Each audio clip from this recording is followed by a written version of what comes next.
अभी अंतौर में है और आप हमारे सामने में देखेंगे यह बच्चा है, मासूम सा देखेंगे 2 से 2.5 साल का मात्र यह बच्चा है जिसे इस दुनियादारी के बारे में कुछ मालूम नहीं है। जो इनके मम्मी कहाँ चली गई, इनके पापा कहाँ चले गए। आप देखेंगे 2.5 साल के बच्चे का मम्मी और पापा का आग लगने से अंतौर में जो 6 लोगों का मृत्यु हुआ है उसमें इनके भी मम्मी पापा का मृत्यु हो गए। आप देखेंगे बच्चा किस तरह से बिलख रहे हैं, मम्मी मम्मी पापा पापा कर रहे हैं, लेकिन मम्मी पापा अब इनको अब दर्शन दुर्लभ हो चुका था। क्या कहे, अब यहाँ पे हमको बोलने का मन नहीं कर रहा है। की नाम चले इनकर पापा के?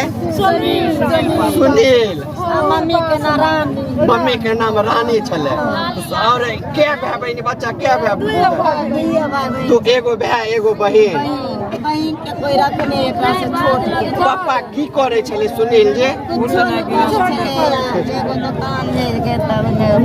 दुकान में रहे छले, मतलब रात में अपन घर में सुतल छलखिन सब आदमी। आप सुन सकते हैं सुनील जी कि यह लड़का है और यह बच्चा है और सुनील जी गांव में ही रहते थे। आप देखेंगे 2 मासूम बच्चे को छोड़ के सुनील जी इस दुनिया से चले गए। अभी यहाँ पे आए हैं बंधु भर, बोलने का मन नहीं कर रहा है, न्यूज बनाने का मन नहीं कर रहा है। इतना भीषण घटना यहाँ पे घट चुका है। अभी प्रशासन की तरफ से भी सीओ साहब भी आए हैं, मुखिया जी भी आए हैं। अभी हम आपको सीओ साहब से भी बात करवाएंगे जो आखिर इन बच्चों के भविष्य के लिए सीओ साहब क्या कुछ करने वाले हैं। आइए सीओ साहब से बात करवाते हैं।